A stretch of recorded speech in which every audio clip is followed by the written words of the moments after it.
गुजिया तो हम सभी लोगों ने खाई है, पर क्या कभी आपने मावे वाली गुजिया ट्राई की है? तो आज मैं बताऊंगी आपको मावे वाली गुजिया कैसे बनाते हैं। कई लोग गुजिया को होली के टाइम पर बनाते हैं तो कई दिवाली के टाइम पर कभी कभी आपको ऐसे भी बना लेनी चाहिए जैसे मैंने बनाया है। तो चलो बताती हूँ कैसे बनाते हैं इसे। तो सबसे पहले उसका आटा लगाने के लिए मैंने यहाँ पर ली है 1.5 कटोरी मैदा। तो आप भी 1.5 कटोरी मैदा से बहुत सारी गुजिया बना लेंगे। तो उसी में मैंने मिलाया है मोइन के लिए घी, आप तेल भी यूज़ कर सकते हो। तो मैंने 1.5 कटोरी मैदा में 3 चम्मच घी मिलाया है और इसे अच्छे से अब मिला लेंगे। आपस में अच्छे से मिलाने के बाद जैसे ही आटे में मोइन लग जाएगा तो आप पानी डालकर इसका आटा लगा लेंगे। पानी एक साथ ना डालें, थोड़ा थोड़ा करके डालें और फिर इसका अच्छा सा सॉफ्ट डो लगा लेंगे। ज़्यादा सॉफ्ट डो भी नहीं बनाना है आपको, मीडियम जैसे हम रोटी का बनाते हैं। बस आपको ध्यान रखना है कि आपको बहुत ज़्यादा पानी नहीं डालना है। उसके बाद हम इसको रेस्ट पे रख देंगे, तब तक हम इसकी स्टफिंग तैयार कर लेंगे। जब हम आटे को रेस्ट पर रखते हैं तो उसमें एक अच्छी सॉफ्टनेस आ जाती है, तो बस हम ढक कर रख देंगे। अब एक कढ़ाई में लेंगे हम 2 चम्मच घी और उसमें आपकी पसंद के जो भी ड्राई फ्रूट्स आपको पसंद हो वो रोस्ट कर लेंगे। तो बस मैंने यहाँ पर काजू, बादाम, किशमिश ली है और इसे मैं अच्छे से भूनकर निकाल लूँगी। अब उसी कढ़ाई में हम भुनेंगे मावा। ये करीब 100 ग्राम मावा है, तो इसे अच्छे से भून लेंगे।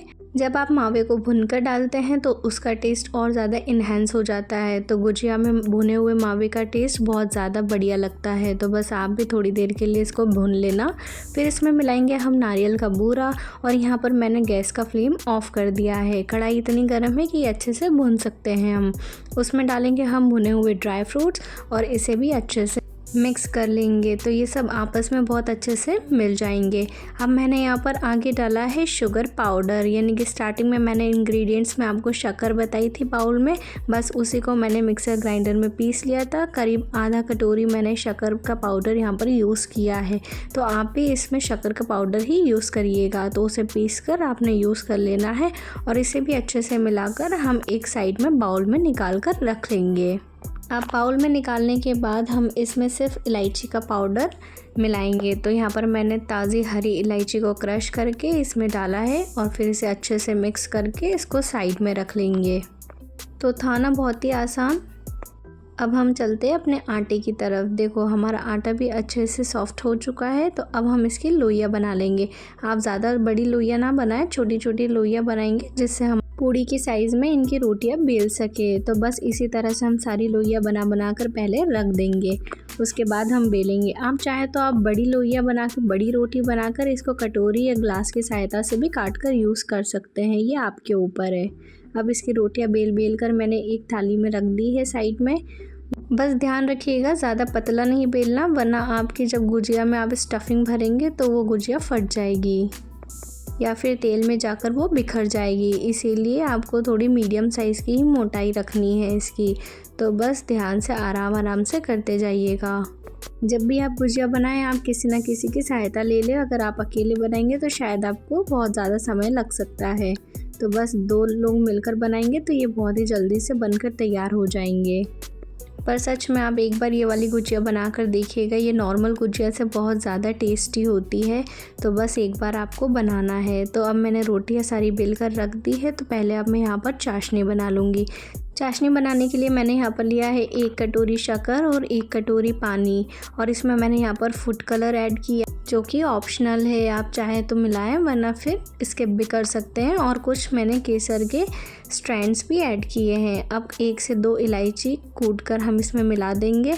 आपको बस चाशनी को 1 तार या 2 तार तक नहीं बनाना है, बस इसकी थोड़ी सी चिपचिपी होने लगेगी तभी आपको गैस का फ्लेम ऑफ कर देना है।